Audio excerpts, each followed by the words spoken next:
finds himself in the hot seat across from a host who seems determined to pick a fight. When Rowan Atkinson, the man behind Mr. Bean and Blackadder, agreed to appear on The View, nobody expected what was about to unfold. This wasn't just another celebrity interview. This was a masterclass in how a conversation can spiral completely out of control. Before we dive into this incredible story, make sure you hit that subscribe button and let me know in the comments what you think about heated television moments like this one. The studio lights were blazing as Rowan Atkinson settled into his chair on The View's iconic set. Known for his measured, thoughtful approach to interviews, Atkinson had come prepared to discuss his latest projects and perhaps share some insights about his decades-long career in comedy. What he hadn't prepared for was the combative energy that would soon fill the room. Joy Behar, seated directly across from him, had that familiar glint in her eye that regular viewers of The View knew all too well. It was the look she got when she sensed an opportunity to stir the pot, to push buttons, to create the kind of television moment that would have people talking for days.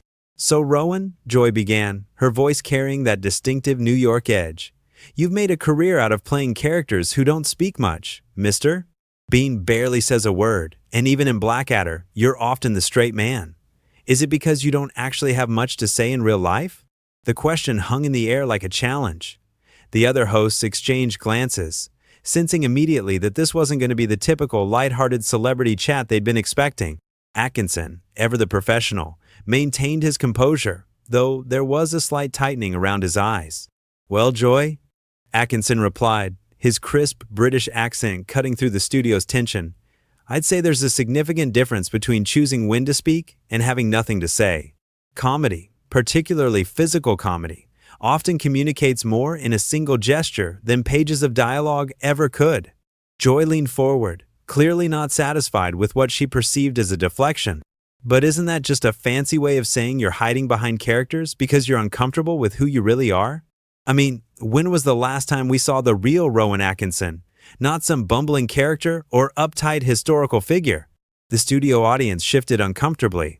This wasn't the warm, welcoming atmosphere that guests typically encountered on daytime television. Whoopi Goldberg, sitting at the head of the table, shot Joy a warning look, but it went unnoticed. Atkinson's jaw tightened almost imperceptibly. "I find it interesting that you equate choosing one's words carefully with hiding, Joy. In my experience, those who speak the loudest often have the least to say. My characters aren't masks, they're explorations of the human condition. Mr. Bean, for instance, represents the universal experience of navigating a world that doesn't always make sense." "Oh, please," Joy interrupted, waving her hand dismissively. "That's just pretentious nonsense. You made millions playing a guy who acts like a child because it's easier than dealing with real adult conversations. At least here in America, our comedians aren't afraid to tackle real issues, to say what needs to be said." The comment hit its mark. Atkinson's polite smile faltered for just a moment, revealing a flash of genuine irritation. "I wasn't aware that geography determined the validity of one's artistic expression, Joy. Though, I suppose, reducing complex creative choices to nationalist talking points is easier than engaging with the actual work." Joy's eyes lit up. She'd found her angle, her way to make this interview memorable. Nationalist talking points? That's rich, coming from someone who's made a career out of perpetuating the stereotype of the bumbling British fool. "Tell me, Rowan, how does it feel to know that your most famous character is basically a grown man with the mental capacity of a toddler? What kind of message does that send to kids?" The other hosts were now visibly uncomfortable. Sarah Haynes tried to interject with a lighter question about Atkinson's upcoming projects, but Joy bulldozed right over her. "I mean, seriously," Joy continued, her voice rising slightly, "when parents put on Mr. Bean for their kids, they're basically saying it's okay to go through life being incompetent and irresponsible. Is that really the legacy you want to leave?" Atkinson's hands, which had been resting calmly on the armrests of his chair, slowly clenched into fists. His voice, when he spoke, was measured but carried an undertone of steel that hadn't been there before. "Joy, I'm beginning to suspect that you've never actually watched any of my work with any degree of attention. Mr. Bean's appeal lies not in incompetence, but in his unique problem-solving approach and his resilience in the face of everyday challenges. Children connect with him because he sees the world differently, not because he's incapable." "Problem-solving?" Joy laughed, but it wasn't a pleasant sound. "The guy can't figure out how to put on pants without causing a catastrophe. And don't even get me started on Blackadder, where you play characters who are either completely cynical or utterly powerless. What is it with British humor and this obsession with failure and misery? The studio had gone deadly quiet. Even the camera operators seemed to sense that something was going very wrong. Atkinson's professional facade was beginning to crack, and viewers could see the real man underneath, the artist who had spent decades perfecting his craft, only to have it dismissed and mischaracterized by someone who clearly hadn't done her homework. "I think," Atkinson said slowly, his words carefully chosen, "that you're confusing sophistication with misery, Joy. British humor has always dealt with the complexities of life, the moments where things don't go according to plan. It's about finding grace and humor in those moments, not wallowing in them." Joy wasn't backing down. If anything, she was doubling down, sensing that she had Atkinson on the defensive. Grace? There's nothing graceful about a grown man destroying a department store because he can't figure out how to try on a shirt. And as for Blackadder, those characters are just mean-spirited and cruel. How is that supposed to be funny? The question revealed everything. Joy hadn't just misunderstood Atkinson's work, she had fundamentally missed the point of it entirely. And now she was attacking not just his characters, but the very foundation of his artistic philosophy. Atkinson leaned back in his chair, and for a moment, his expression was unreadable. When he spoke again, his voice was quiet, but it carried the weight of decades of experience and expertise. "Joy, I'm starting to realize that this conversation was never intended to be about my work or my career. You've clearly made up your mind about what my characters represent, despite having apparently never understood them. But let me ask you this. When was the last time you created something that brought joy to millions of people around the world?" The question hung in the air like a gauntlet thrown down. Joy's face flushed red, and for the first time in the interview, she seemed momentarily speechless. But that moment didn't last long. "Excuse me?" Joy's voice had taken on a dangerous edge. "Are you seriously questioning my credentials? I've been in this business for decades. I've written books, I've done stand-up, I've been on television longer than some of your fans have been alive." Atkinson's eyebrows raised slightly, a gesture that those familiar with his work would recognize as the precursor to a devastating verbal blow. "I wasn't questioning your longevity, Joy. I was asking about creation, about bringing something new and joyful into the world. There's a difference between occupying space in the entertainment industry and actually contributing to it." The other hosts were now exchanging increasingly worried glances. Whoopi tried once again to steer the conversation back to safer ground. "Maybe we should talk about your upcoming projects, Rowan. I understand you're working on something new?" But Joy wasn't about to let this go. Her ego had been bruised, and she was in full attack mode now. "Oh, I see what this is about. This is that typical British arrogance, isn't it? You think you're so much better than American television, so much more sophisticated. Well, let me tell you something, Mr. Bean. Your highbrow act doesn't work on me." "Mr. Bean," Atkinson repeated slowly, and there was something in his tone that made everyone in the studio sit up a little straighter. "You keep coming back to that character as if it's some kind of insult. Do you realize that Mr. Bean has brought laughter to children and adults in over 200 countries? That character has transcended language barriers and cultural differences in a way that very few pieces of entertainment ever achieve." Joy scoffed. "Oh please, transcended language barriers? He doesn't talk. A mime could do the same thing." "Could they?" Atkinson's voice was getting sharper now, his professional politeness finally beginning to fray. "Because if it were that simple, Joy, why aren't there hundreds of internationally beloved mime characters? Physical comedy isn't just about not speaking. It's about understanding human nature so completely that you can communicate universal truths without words." "Universal truths?" Joy was practically sneering now. What universal truth is there in watching a man struggle to figure out how a revolving door works? What's the deep meaning behind getting your head stuck in a turkey? The reference was to one of Mr. Bean's most famous sketches, but the way Joy delivered it made it sound crude and pointless. Several audience members actually gasped at her tone. Atkinson's face had gone very still. When he spoke, his voice was quiet, but everyone in the studio could hear him perfectly. "The universal truth, Joy, is that we all struggle with things that seem simple to others. We all have moments where the world feels foreign and confusing. Mr. Bean resonates with people because he faces those moments with curiosity instead of cynicism, with persistence instead of giving up. He finds wonder in the ordinary and refuses to be defeated by life's small absurdities." That's just. Joy started, but Atkinson wasn't finished. And the fact that you can reduce that to a man with his head stuck in a turkey tells me everything I need to know about your capacity for understanding nuance. You see the surface and assume that's all there is. It's the intellectual equivalent of judging a book by its cover and then criticizing the author for your own inability to read. The studio was so quiet you could hear the hum of the air conditioning. Joy's mouth had dropped open slightly. She wasn't used to being spoken to this way, especially not on her own show. "How dare you?" she said, her voice shaking slightly with rage. "How dare you sit here and insult my intelligence? I've interviewed presidents, I've covered major news stories, You've done many things," Atkinson interrupted, and his interruption was so smooth and confident that it stopped Joy mid-sentence. "But I have to ask, in all of those interviews, in all of those news stories, did you approach them with the same level of preparation you brought to this conversation? Because if this is representative of your journalistic standards, I'm beginning to understand why American television has the reputation it does abroad." Joy's face was now bright red.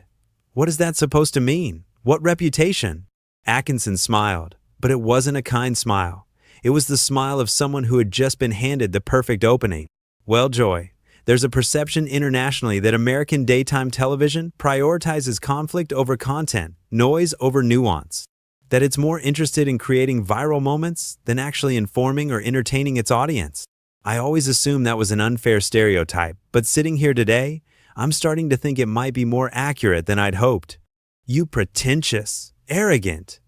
Joy started to rise from her chair, but Whoopi's hand on her arm stopped her. "Joy," Whoopi said firmly, "maybe we should take a breath here."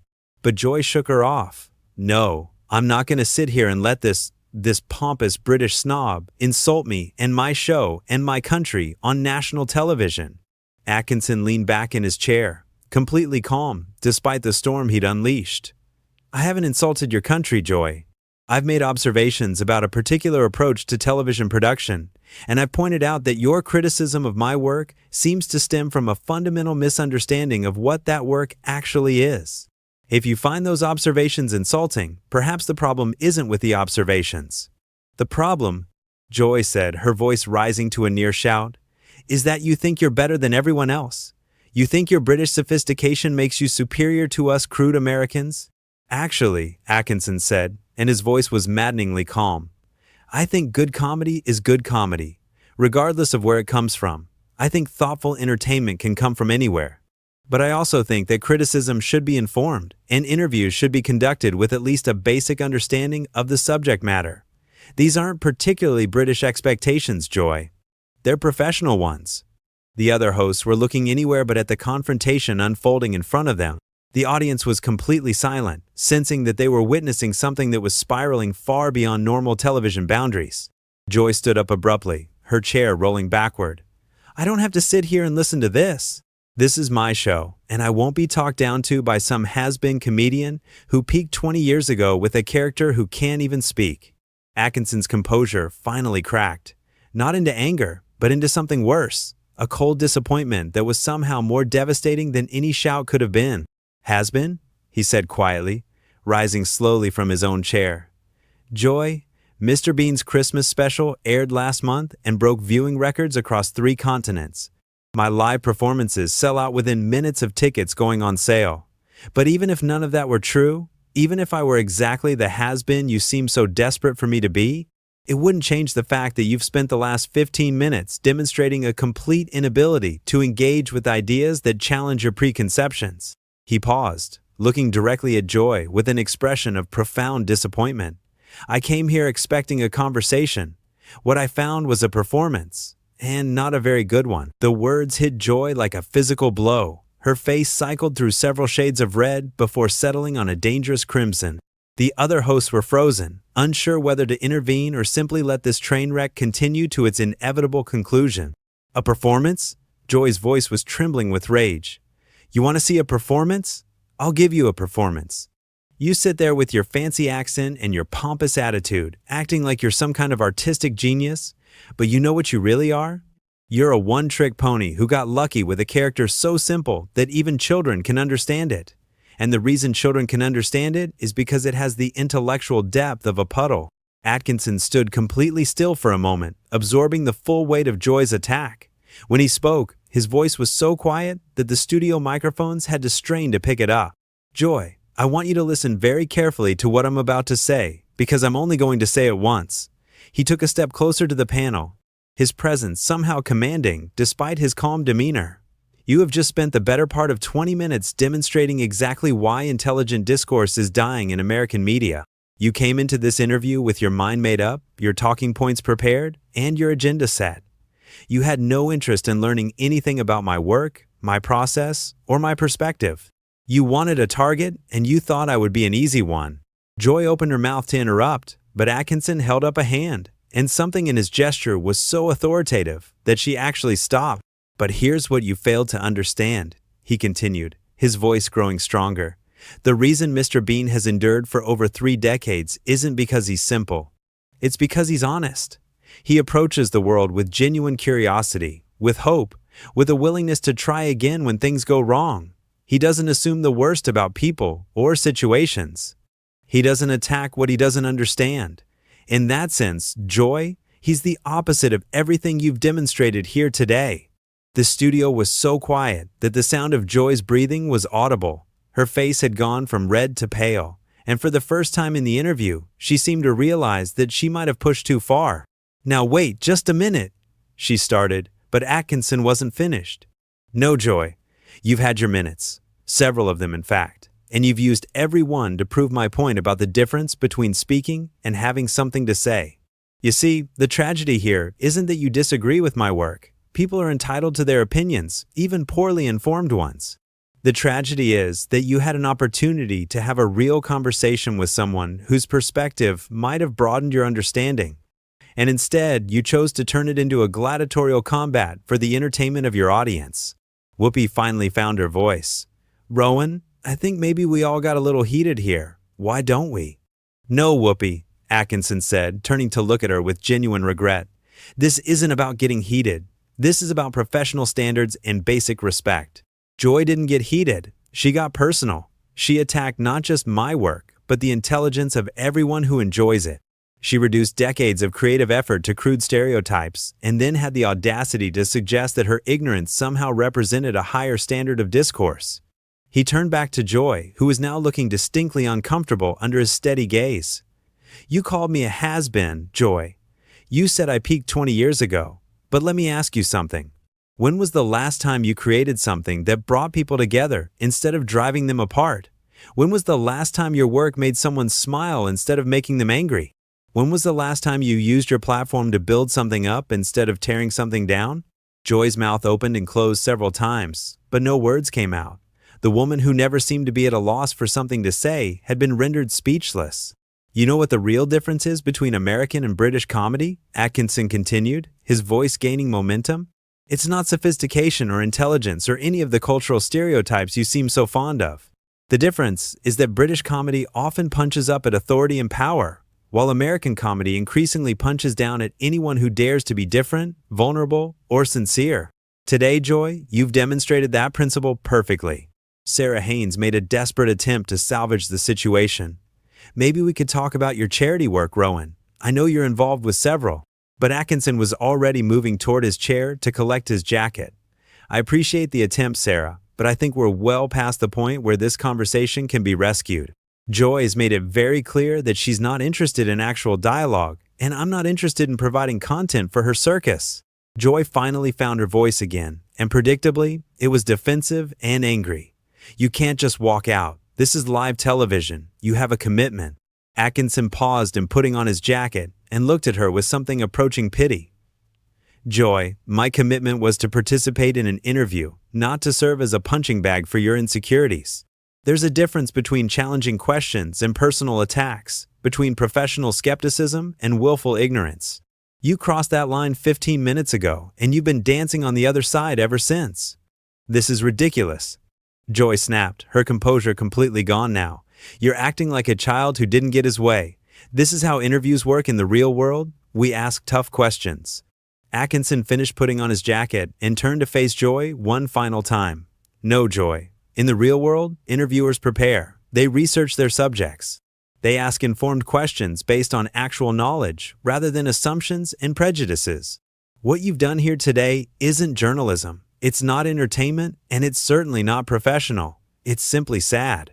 He looked around the panel, his expression softening slightly as he addressed the other hosts. Whoopi, Sarah, I apologize that you had to witness this. You've tried admirably to maintain some semblance of civility, but unfortunately, one person's determination to create conflict has poisoned the entire conversation.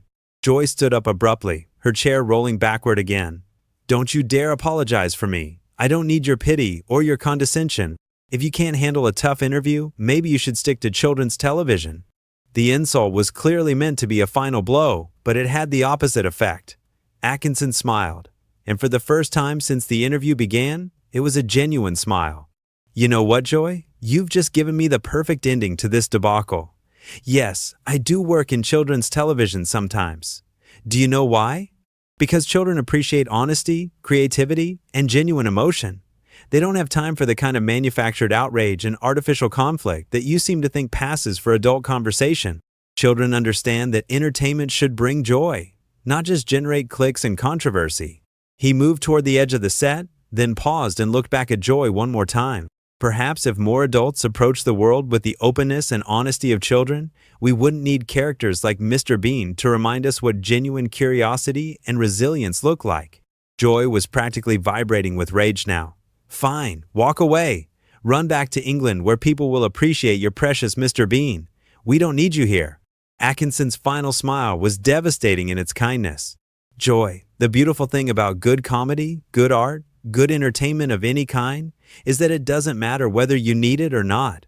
It exists for anyone who's willing to approach it with an open mind and a generous spirit. Unfortunately, you've demonstrated today that those qualities are in rather short supply at this particular table. With that, Rowan Atkinson walked off the set of The View, leaving behind a stunned studio audience, a panel of bewildered hosts, and one very red-faced Joy Behar, who had just learned what happens when preparation meets pomposity, when genuine talent meets manufactured outrage, and when class meets chaos on live television. The cameras continued rolling as Joy tried desperately to regain control of her show, but the damage was done. In less than 30 minutes, she had managed to turn what should have been a delightful interview with one of the world's most beloved entertainers into a masterclass in how not to conduct yourself as a professional interviewer. And that's the story of how Rowan Atkinson walked off The View, leaving Joy Behar to face the consequences of her own unprofessionalism. What do you think? Was Atkinson right to leave, or should he have stayed and continued the fight? Let me know in the comments below, and don't forget to subscribe for more incredible moments from the world of entertainment.